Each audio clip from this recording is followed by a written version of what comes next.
الشيطان الرجيم بسم الله الرحمن الرحيم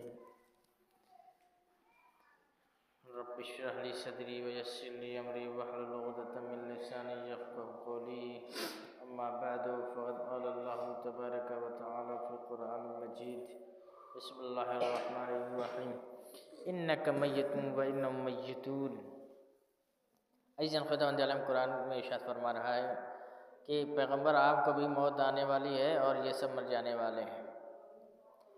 خداوند عالم کس کو کہہ رہا ہے؟ جس کے اوپر قرآن نازل کیا ہے، جس کو لوگوں کا امام اور پیشوا بنا کر رسول بنا کر بھیجا ہے، اس کو خداوند عالم کہہ رہا ہے کہ پیغمبر جان لے کہ تجھ کو بھی موت آنے والی ہے اور تیرے چاہنے والے اور جو وَإِنَّهُمْ مَيِّتُونَ اور سب مر جانے والے ہیں۔ الذی خلق الموت والحیات لیبلوکم ایکم احسن عملا، اس نے موت و حیات کو اس لیے پیدا کیا ہے تاکہ تمہاری آزمائش کرے کہ تمہیں حسن عمل کے اعتبار سے سب سے بہتر کون ہے۔ تو عزیزاً ہمیں اور آپ کو جاننا ضروری ہے کہ اس دنیا میں صرف اور صرف آزمائش کے لیے اللہ تعالیٰ نے بھیجا ہے، تاکہ اس وطن عزیز میں، اس چھوٹے سے قریے میں اللہ تعالیٰ ہم کو آزما لے کے تم میں سے سب سے بہتر، سب سے اعلیٰ کون ہے، پھر اس اعلیٰ اور اس عمل کی بنیاد پر ہم تم کو نعمت سے نوازیں گے۔ اگر آپ نے اچھے عمل انجام دیے تو اس اچھے عمل کا احسان کا بدلہ، عمل کا بدلہ اچھا ہے، اور برے عمل انجام دیے، چوری کیا، ڈکیتی کی، شراب پیا اور بھی بہت ایسے کام انجام دیے، لوگوں کو قتل کر دیا، لوگوں کو ڈرایا دھمکایا، ظلم و ستم کیا، یہ سب ساری چیزیں کیا ہے؟ آزمائش۔ اگر یہ سب کام انجام دیا تو اللہ تعالیٰ کے یہاں آپ کے برے عمل کا انجام برا ہوگا۔ آپ برا کریں گے تو آپ کے ساتھ بھی برا کیا جائے گا۔ قل ان كانت لكم الدار الآخرة عند الله خالصة من دون الناس فتمنوا الموت إن كنتم صادقين ولن يتمنونه أبدا بما قدمت أيديهم۔ ان سے کہو کہ اگر سارے انسانوں میں دار آخرت فقط تمہارے لیے ہے اور تم اپنے دعوے میں سچے ہو تو موت کی تمنا کر، اور یہ اپنے پچھلے اعمال کی بنا پر ہرگز موت کی تمنا نہیں کریں۔ کیا کہہ رہا ہے خداوند عالم؟ کہہ رہا ہے کہ ان سے کہو کہ اگر سارے انسانوں میں دار آخرت فقط تمہارے لیے ہے اور تم اپنے دعوے میں سچے ہو۔ کون کہہ رہا ہے؟ خداوند عالم بندوں سے کہہ رہا ہے، جو مومنین ہیں، یا الذین آمنوا، جو ایمان لا چکے ہیں، خداوند عالم ان سے کہہ رہا ہے کہ تمہارے لیے اور تم اپنے دعوے میں سچے ہو تو تم موت کی تمنا کرو۔ کیا ہے؟ موت کی تمنا، اور یہ اپنے پچھلے اعمال کی بنیاد پر ہرگز یہ موت کی کیا کریں گے؟ تمنا نہیں کریں گے، بلکہ اس سے بھاگیں گے، دور جائیں گے کہ ابھی نہیں، ابھی اور وقت ہے، بہت سارے وقت ہیں۔ یہ سب ساری چیزیں کیا خداوند تعالیٰ بتا رہا ہے اپنے بندوں کو، ایک رگ سے خداوند تعالیٰ واقف ہے، اس فعل سے، اس رگ کی بنیاد پر خداوند تعالیٰ نے قرآن میں آیت نازل کی ہے، آگاہ کیا ہے۔ کیونکہ ہم سوچتے ہیں جو بھی انسان بڑے سے بڑے برا عمل کر کے پھر وہ ہرگز یہ نہیں چاہے گا کہ مجھے ابھی موت آ جائے، پھر وہ انتظار کرے گا کہ کچھ اچھے عمل انجام دے دیے جائیں، پھر اللہ تعالیٰ ہمیں توفیق دے کچھ اچھے کام کرنے کی، تو پھر اس کے بعد مریں۔ تو عزیزان ایسا نہیں ہے۔ تو انسان اپنے عمل کو ہرگز نہیں بھلا سکتا، اس عمل کی بنیاد پہ انسان موت کو یاد نہیں کرتا ہے اور بلکہ اس سے دور بھاگتا ہے۔ خداوند عالم کہہ رہا ہے موت کے بعد زندگی، فانظر الى آثار رحمت اللہ کیف یحیی الارض بعد موتها ان ذلک لمحیی الموتى وهو على كل شیء قدیر۔ اب تم رحمت خدا کے ان آثار کو دیکھو گے کہ وہ کس طرح زمین کو مردہ ہو جانے کے بعد زندہ کر دیتا ہے، بے شک وہی مردوں کو زندہ کرنے والا ہے اور وہی ہر شے پر قدرت رکھنے والا ہے۔ کون کہہ رہا ہے؟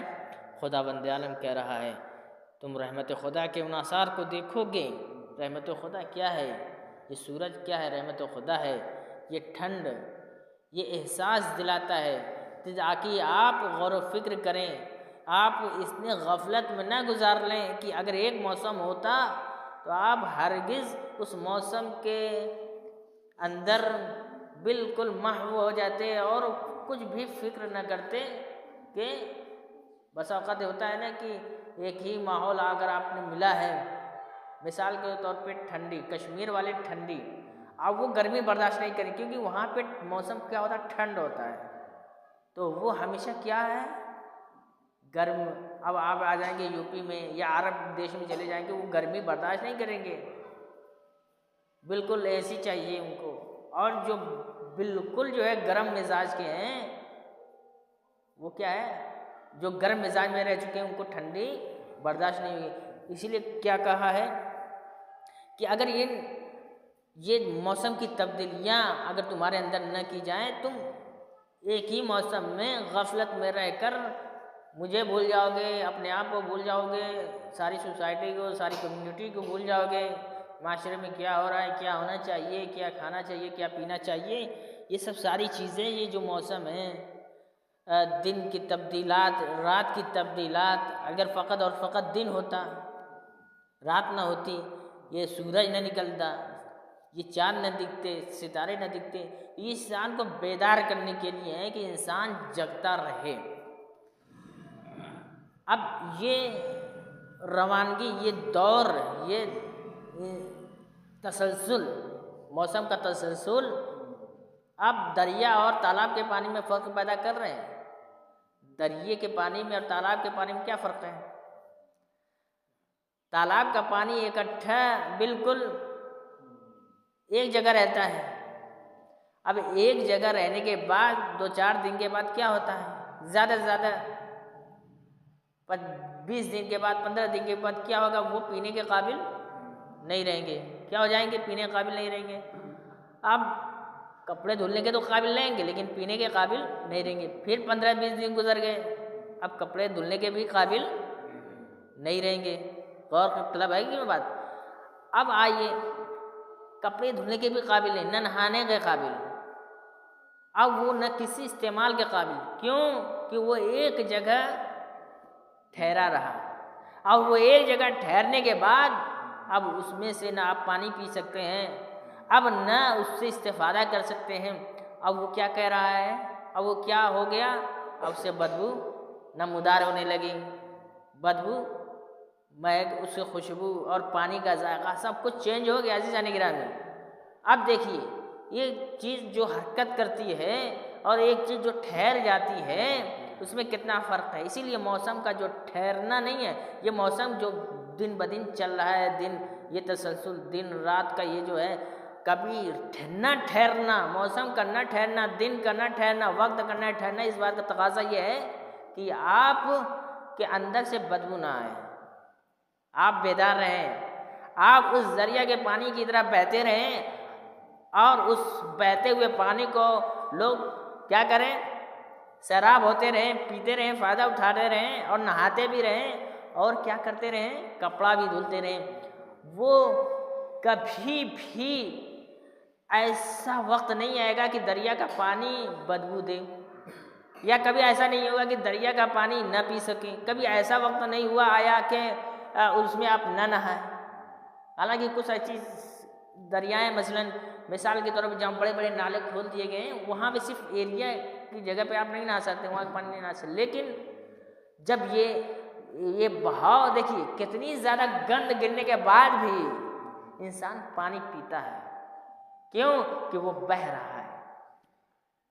خوب اگر ٹھہرے ہوئے پانی میں، تالاب میں ٹھہرے ہوئے پانی میں آب زمزم بھی ڈال دیا جائے، کتنے سمندر کا پانی بھی ڈال دیا جائے اس میں لا کر، اگر وہ ٹھہرا رہے کچھ دن کے بعد اس کا اثر لے لے گی، پھر وہ بدبو کرنا شروع کر دے گا۔ لیکن چلتے ہوئے پانی میں آپ کتنا بھی نجاست ڈالتے رہیں، لیکن وہ پاک پانی نجس پانی کو بھی پاک کر دے گی۔ فرق سمجھ رہے ہیں عزیزان گرامی؟ اسی طریقے سے یہ موسم اللہ تعالیٰ نے آپ کے لیے بنائے، یہ رحمت ہے۔ اور اسی طریقے سے انسان بھی ہے، انسان بھی اگر سوچنے کی جو صلاحیت اللہ نے دی، وہ سوچنا بند کر دے۔ غور کر رہے ہیں؟ یہ جو اللہ نے زبان دی ہے، اس سے اچھی اچھی باتیں بولنا بند کر دے۔ اب اچھے راستے پہ چلنا بند کر دے تو عزیزاً کیا ہوگا؟ بالکل انسان جمع ہوا اپنے آپ کو محسوس کرے گا، بالکل ٹھہراؤ۔ تو اسی لیے جب ٹھہراؤ پیدا ہوگا تو انسان کے ہاتھ کسی کام کے نہیں، انسان کی زبان کسی کام کے نہیں، انسان کی جو صلاحیت جو انسان کے اندر نکھرنی چاہیے تھی وہ کبھی نہیں نکھری، کیونکہ انسان کا ذہن ٹھہر گیا ہے، اس کی عقل سوچنے کی صلاحیت کیا ہو گئی؟ ٹھہر گئی ہے۔ جب انسان کے اندر سے ساری چیزیں ٹھہر جائیں گی تو ظاہر سی بات ہے اس کے ہاتھ سے، اس کی زبان سے جو بولنے کی صلاحیت، سننے کی صلاحیت، دیکھنے کی صلاحیت، سمجھنے کی صلاحیت سب کیا ٹھہر جائے گی۔ جب ساری چیزیں ٹھہر جائیں گی تو مثل تالاب کی طرح انسان بالکل اسی طریقے سے نہ انسان اس سے کچھ حاصل کر سکتا ہے، نہ انسان اس سے کچھ سیکھ سکتا ہے، نہ وہ کسی کو فائدہ دے سکتا ہے۔ اور جو انسان بالکل اپنی سوچ کو، فکر کو رواں رکھتا ہے تو وہ انسان دوسروں کو سکھاتا بھی ہے کہ دیکھو اس معاملے میں ایسے سوچا جاتا ہے، اس معاملے میں ایسے سوچا جاتا ہے، اگر آپ اس راستے پہ چلیں گے تو یہ فائدہ ملے گا، آپ اس راستے میں یہ چلیں گے یہ فائدہ ملے گا۔ یہ کس انسان کی صفت ہے؟ جب انسان اپنے اندر ٹھہراؤ پیدا نہیں کرتا ہے بلکہ انسان اپنے اندر رواں پیدا کرتا ہے۔ مثلاً آج آپ کا وقت ساتھ نہیں دے رہا، مثلاً بہت زیادہ غریبی ہے مثال کے طور پہ، تو اب آپ نے یہیں پہ سوچنا بند کر دیا، مثال کے طور پہ سوچنا بند کر دیا کہ اب اسی غریبی کے ساتھ ہم جئیں گے، ہم کچھ نہیں کریں، ہم کچھ کر ہی نہیں سکتے، تو انسان کبھی آگے بڑھ سکتا ہے؟ نہیں بڑھ سکتا۔ کیوں؟ کیونکہ آپ نے سوچنا بند کر دیا، آپ نے اسی ماحول میں جینے کے لیے آپ ٹھان لیے ہیں کہ ہمیں اسی غریبی کے ساتھ جینا ہے، اسی موسم میں جینا ہے، یہیں پہ رہنا ہے، اسی گھر میں جینا ہے۔ تو عزیزان آپ نے اپنے آپ کو ڈیولپمنٹ کرنا جس دن سے بند کر دیا تو آپ کی زندگی وہیں تک سیمت ہو جائے گی۔ تو پھر آپ اپنے آپ سے یہ امید نہ رکھیں کہ ہم ترقی کر لیں عزیزان۔ تو اسی لیے اپنے مائنڈ کو استعمال یوز کرنا ضرور سیکھیں۔ تو اسی لیے آپ مائنڈ کو یوز کریں گے، دوسروں کو سکھائیں گے، دوسروں کو اچھی اچھی باتیں جس دن سکھانا شروع کر دیں گے تو خود بھی ہم عمل کرنا شروع کر دیں گے۔ تو اسی لیے ہوتا ہے کہ کبھی بھی انسان اپنے آپ کو ایک جگہ ٹھہراؤ محسوس نہ کرے، اپنے آپ کو رواں رکھے۔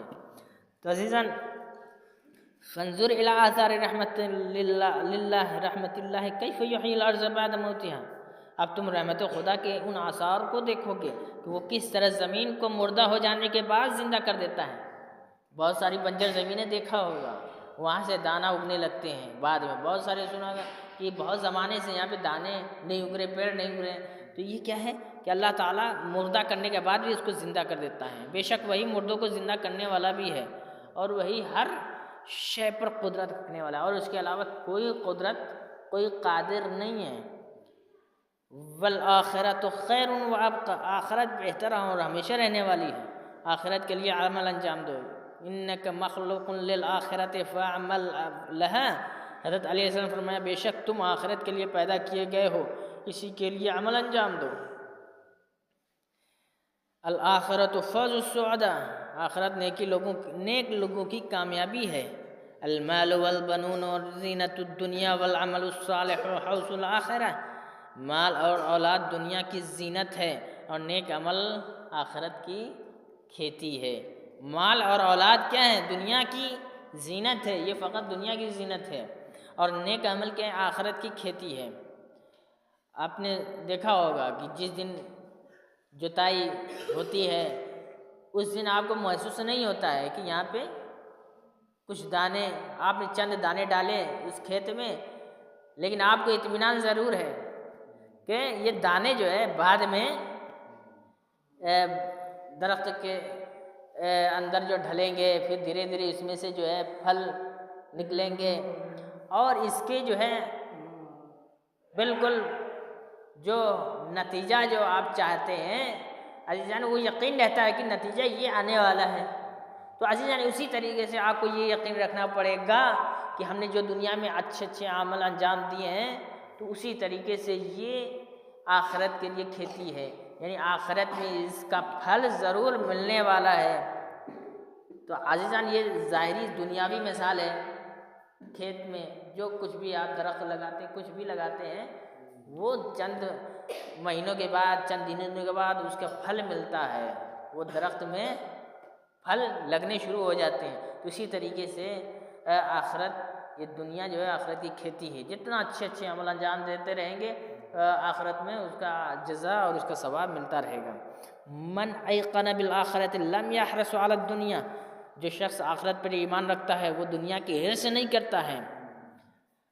غایۃ الآخرۃ البقاء، آخرت کی غرض بقا ہے. آخرت کی غرض کیا ہے؟ بقا ہے، صرف اور صرف بقا. تو عزیزان وقت تمام ہو رہا ہے، تو خداوند عالم سے ہماری یہی دعا ہے کہ جتنا ہو سکے ہمیں اپنے اندر وہ صلاحیت پیدا کرنے کی توفیق عنایت فرما کے اپنے اندر سے رواں رکھیں، اپنے اندر ٹھہراؤ پیدا نہ رکھیں. پروردگار جہاں جو بھی مومنین مومنات ہیں بیمار ہیں ان کو شفا یابی عنایت فرما. پروردگار محمد والے محمد کا واسطہ کی جو بھی حضر اور سفر میں جو بھی بیمار ہیں ان کو شفا یابی عنایت فرما. جو بھی پریشان حال ہیں ان کی پریشانیوں کو دور فرما. پروردگار جو بھی مقروض ہیں ان کے قرضوں کو ادا فرما. پروردگار جو غریب ہے، جو مساکین ہیں، ان کو کوئی راستہ نہیں، ان کو راستہ دکھانے کی توفیق عنایت فرما. پروردگار ہمارے علماء کا سایہ ہمارے اوپر باقی رکھ. پروردگار ہمارے امام کا ظہور میں تعجیل فرما، ان کے اعوان و انصار میں شمار فرما. فتقبل منا انك انت السميع العليم. بسم الله الرحمن الرحيم. انا اعطيناك الكوثر فصل لربك وانحر ان شانئك هو الابتر. اللهم صل على محمد وعلى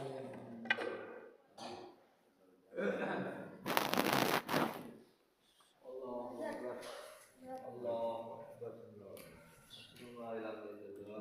اشهد ان لا اله الا الله.